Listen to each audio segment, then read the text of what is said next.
Hi guys, and welcome to the October coffee chat. I feel like I should have put on like a nice fall sweater for you, but it's like 88 degrees outside, so I did not do that. I did, however, make my coffee in the cutest little mug. Isn't this the most amazing thing ever? This pumpkin latte, and there's a little pumpkin on top. And I did bust out the pumpkin syrup for you. It is the pumpkin caramel scone, I think, from Skinny Syrups, which you ask a lot of questions about, but I just get them from Home Goods.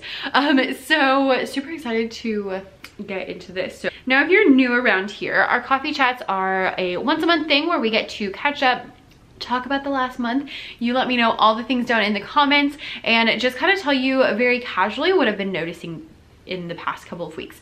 I love these because my normal videos are very structured, they're very scheduled. Sometimes I schedule them out months in advance, and this is more of a chance where I can talk about things that I'm seeing kind of more like in real time. I always film them just a couple days before. So today is Wednesday before this is gonna go up, and October starts on Friday, which is insane, but we're not gonna talk about that because I feel like in the last one I was like, oh my gosh, I can't believe it's September, and I'm like, oh my gosh, I can't believe it's October. So we're just gonna leave it, but you know, it's fine. So first off, I would love to know what you've been up to. How did September go? For me, it went pretty well. I really wanted to nail down those systems and routines, and I feel like I almost did. I'm like almost there. I'm close. And September also, it's not quite done yet. There's still, you know, the rest of today and then tomorrow, but so far it is my best month ever by a teensy bit. So there's a little sneak peek of what's coming at you when we do our income report at the end of the year, but that, you know, made me quite happy because I wasn't actually sure if I was going to hit best month ever or not. So very excited that I did hit that mark. In this video in particular, we're going to talk a little bit about some design elements that I've been using in my products that I'm really loving that you might want to check out.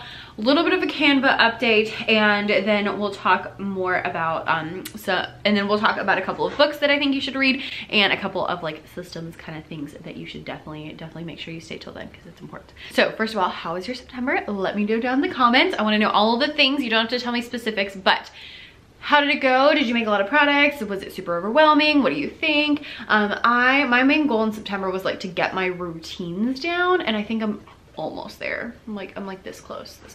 So that was a win, and then I actually just hit yesterday my official best month ever, which is very exciting because we still have a couple hours today and then whatever happens tomorrow. So very excited about that. I wasn't sure if I was gonna hit best month ever, so very glad that I did.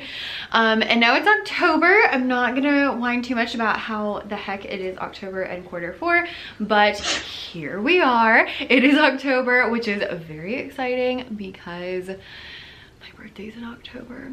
And yes, I'm one of those people who's like, it's my birthday! Like, we call it my birth month. I just, like, as soon as I see the pumpkin, seriously, it was like August and there were like pumpkins out and I was like, look, Andrew, there's pumpkins, it's my birthday. And he was like, your birthday's in 2 months. I was like, I don't care, there's pumpkins, it means it's my birthday. So for me, like, fall just means it's my birthday, and that's always very exciting. Even if I don't have, like, you know, especially like last year, it was pandemic, we had like nothing going on. It was still exciting. And this year, still don't really have anything going on, but I am still excited. So, great debate. What's your favorite cake? Let me know down below what cake or what dessert, I guess, do you like on your birthday. I am partial to spice cake. Last year I went with not one but 2 cakes because, again, pandemic, had nothing going on, might as well. So we did yellow cake with chocolate icing and also spice cake with cream cheese. Both were excellent. This year I will probably not do 2 cakes, but I will definitely be eating some spice cake because so let me know your preferential one down in the comments. And also, are you like super into October or like not into October? Because some people are like really into fall and some people don't really care. I love it because, again, it's my birthday, so you know. I'm also excited because in October we're going to Disney and it's like my favorite place in the world. So very excited for the Disneyness and also for my birthday. We're not going to Disney for my birthday, we're going a few weeks before, but it's still exciting.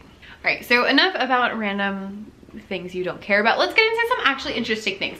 Number one, I wanted to talk about some design elements. I was looking at, so I always make Google Slides for my class, and because of that, I was looking at some slides, some slideshows that I made last year and the year before for my, you know, class that I posted on TPT, and thinking, oh my gosh, these are so ugly. So I want to share a couple of little design tips for you. Number one, if you struggle with like what it looks like, I feel ya. That was definitely one thing that I mentioned actually in my mistake video, just like not worrying about how my products looked was definitely a huge mistake that I made at the beginning. I wish I'd put more effort into it. But that being said, I have found one of my new favorite things, and that is background scenes. So I've always been into like the digital paper in the background of my slides, and I still use that sometimes, but I have found that a lot of times I can use a background scene, and it's just a lot more, and it's just a lot prettier and just kind of like a better aesthetic overall. So what I mean is like literally a picture that is slide size, that's usually of a place. So that could be like I just did some pumpkin theme things, so like pumpkin patch. I have some that are like at the ocean, I have some that are mountains, I have some that are cities, like I have all sorts of different things. And even if there's nothing in the slides that are super particular to that, if it's kind of particular to that, I feel like I can get away with it. So like I just made one for a song called Macaroni, which is about a horse. And so like I had the little horse in this bottom, and then like the little bottom corner, and then the background is just like a little simple scene, and it just makes it so much cuter. So I highly recommend that if you are looking for like, especially with younger kids, and especially if you do have things that are maybe seasonal or talking about outside, or you know, all of those different things, that you look into background scenes, because they can make your products much prettier and much more fun. Like, also, I have been using the same fonts for like 3 years. I bought like 2 packs of fonts a way long time ago, and that is all I have used. And during the back to school sale, I was like, you know what, I want some fonts. And specifically, like I wanted something really, I had this really particular idea in my mind of like what I wanted, and there were like 2 different fonts I wanted, and I couldn't find both of them that were in the same pack. Not like a specific one, but I was like, I want one that's kind of, you know, like a thicker kind of calligraphy one, and then I wanted one that was just like a really easy to read. And I couldn't find those in like the same pack, so I ended up buying like 3 packs. And I do not regret it. It was a really good decision. I've been using the same fonts forever, and so I was kind of like, you know, what's the point of having more if I clearly don't need them? But I really love them, and it's really nice having like other options and different things, and I can make things look different. So I might suggest that to you as well if you have some money. Buy some extra fonts, because they can be fun.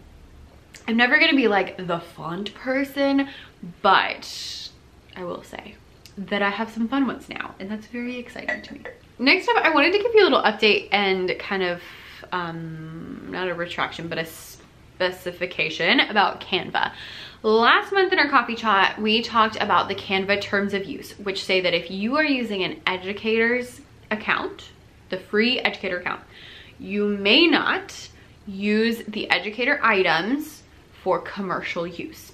So if you are making something for TPT or for your business, you may not use any of the pictures or any of the graphics or any of the things that are free through the educator account.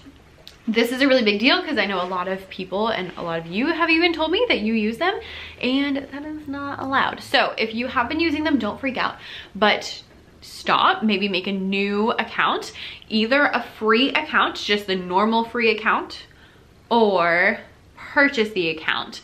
Those 2 are fine. If you pay for it, it's fine. If you have it for free, it's fine. It's just that educator where you're getting those things that you are supposed to purchase, but you're getting them for free, that you are not allowed to use for commercial use, because it is for educators, it is for education, which is not TPT. Education means for your classroom, not for TPT. So do look into that. Make sure that you have the right license.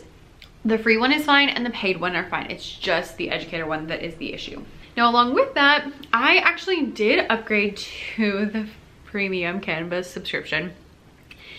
It took me full on 4 years. I've literally used it pretty much every week since I started my blog 4 years ago.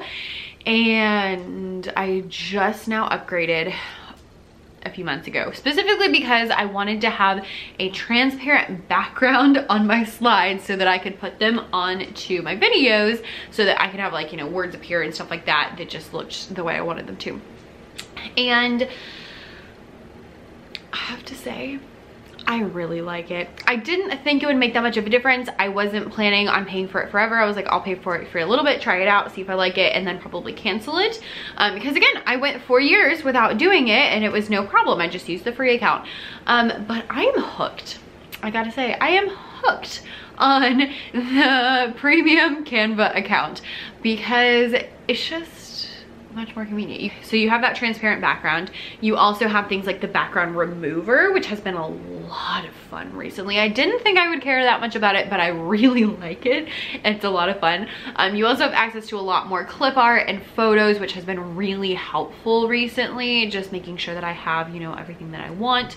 And then having other things like having your brand like fonts all grouped together and stuff like that, like it just makes life so much easier. And also I think you get more storage, which is good because I'm always having to delete things because I have way too many photos uploaded to it, and so that's really handy. And I just gotta say, I really like it. I didn't want to like it, I didn't think I would like it, but I really like it.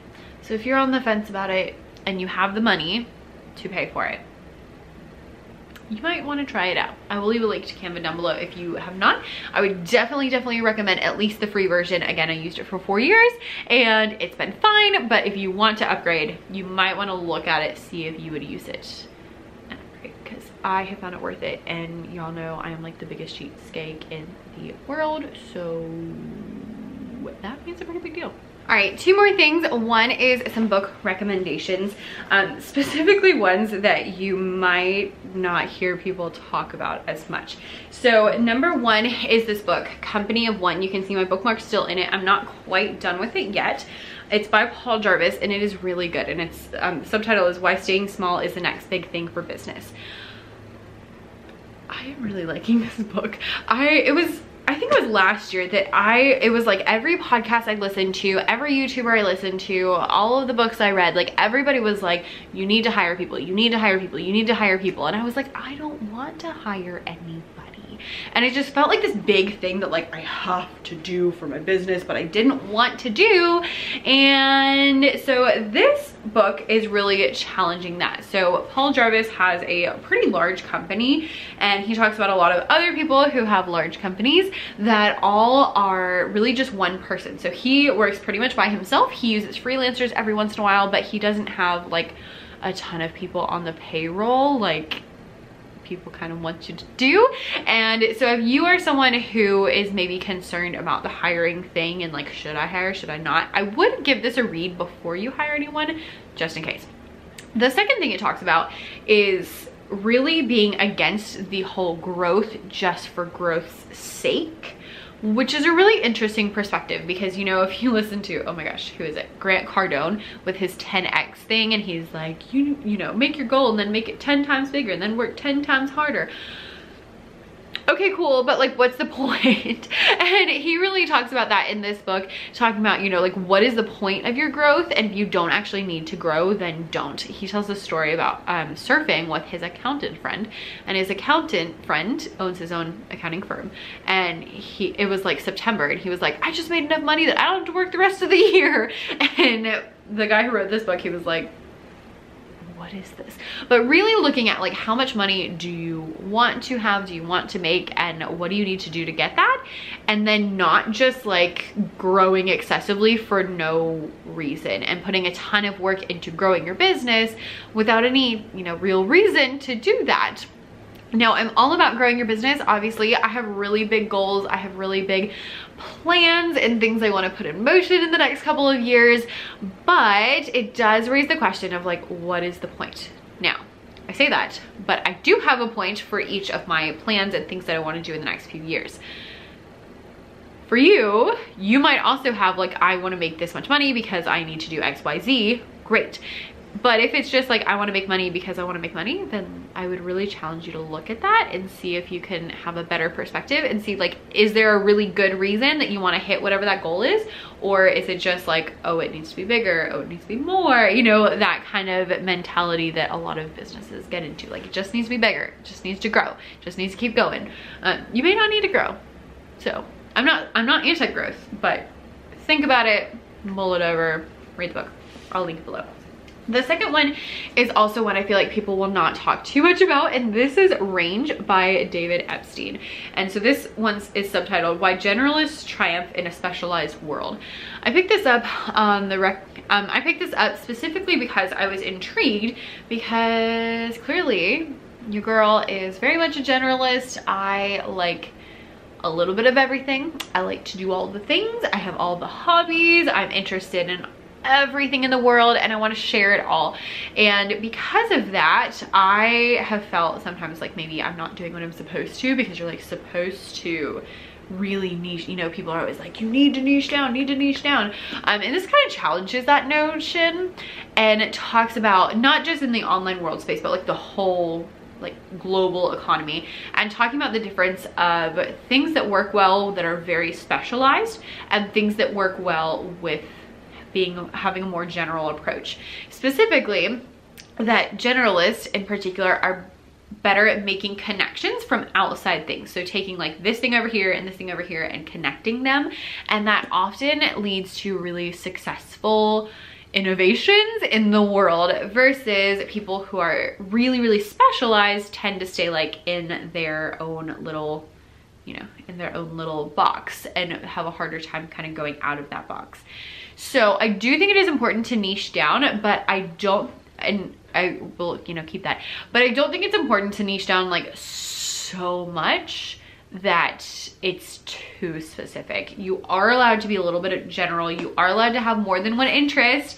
And I think the biggest thing about this book is it really gave me license to be like, okay, I have all these random things that I'm interested in. That's okay. Like, I'm allowed to do that, and that's actually a good thing, and it can actually help me. So if I want to read random books about ancient Greek history, I can. And yes, I read random books about ancient Greek history because I find early civilization fascinating. Like, early civilizations, oh my gosh, it's the best thing in the world. I could read about that all day. I can watch documentaries about them all day. It's just so interesting to me. These like societies that existed a long time ago. Anyway, I won't get super into it, but my point being, it's okay if I'm interested in those things and I, you know, read those things, I consume those things, because it might actually help me in my business. And it's okay if I have, you know, I have a couple different businesses and they all kind of feed off of each other. And I learn from one thing and can apply that to other things, and it just really helps in general. So really, really liked these two books. I feel like they challenge very normal, like businessy notions that are all over the internet. You have to niche down super, super, super specific, and you must hire a large company and you shouldn't be doing anything that someone else could do. There you go. I will link them both down below in the description. I would say that this one is definitely an easier read. Range took a while for me to get into. It's also a little bit thicker, and it's much more like scientific studies. It wasn't hard to read, but it was slightly harder than this one. I've read, I am 111 pages in, and I think I've been reading it for 2 days. So if that gives you any indication of what I think about this book, I would highly, highly, highly recommend that you pick it up. So links are down below in the description, and that's almost the last thing I have to say. Last one, I promise. The last thing I wanted to mention is that I have been working on my systems, and specifically like this week, I've been really thinking about things that aren't going as well as I want them to and how I can make them better. And this is something I talk about a lot in my book, The Happier Teacher Life, which I will also link down below. You can grab it on Amazon, and it's talking all about like reducing stress. And one of the main ways to do that is to find those things that stress you out and find a way to make them better. So for example, my choir just started rehearsing again, and I really need to make sure that I am rehearsing my music outside of choir. And so that's something that has been stressful. I've tried to do it before and like never quite got it. And so this week I sat down and I was like, okay, on this day and this day, I can sit down at this time and I can go over my choir music, and just having a plan makes all the difference. Something else is that I okay, don't kill me. I use a thumb drive for all my TPT resources. I know that's like the worst thing in the world. I do back it up, but I use a thumb drive. And I kept getting error messages because my thumb drive was too full, saying, you know, oh, it's too full, oh, I can't save. And I was like trying to do all these things to like get around it. And then finally I was like, why don't I just buy a bigger thumb drive? That would be smart. So I got on Amazon and I found like a 2 terabyte thumb drive that you can buy, which I think is gonna do a lot better than the little teeny tiny one that I have now. So that should be coming in today. It should be here like now. So I will go check when I hang up, oh my gosh, turn this video off. And hopefully that's there and I can transfer everything over so that I then have much more space and I can make, you know, more products, because who doesn't need more products? Me. I don't need any more products. I have like 480 products. Like it's kind of insane. It's kind of, yeah, it's kind of a problem. I wonder when I'll hit 500. I don't know. Anyway, friends, let me know down in the comments what you have been using for your design stuff. Let me know about your cake preferences. Let me know how you feel about October and fall and all of those kind of things, and how September went, because I do read the comments. I've been having a harder time keeping up with the comments recently, but I do read them. It just might take a while. So let me know all those things in the comments, or shoot me a DM over at Becca.e.davis on Instagram. I'm much more likely to see that sooner. So there's that. Thanks so much for watching and hanging out with me. And here's one last little coffee cheers.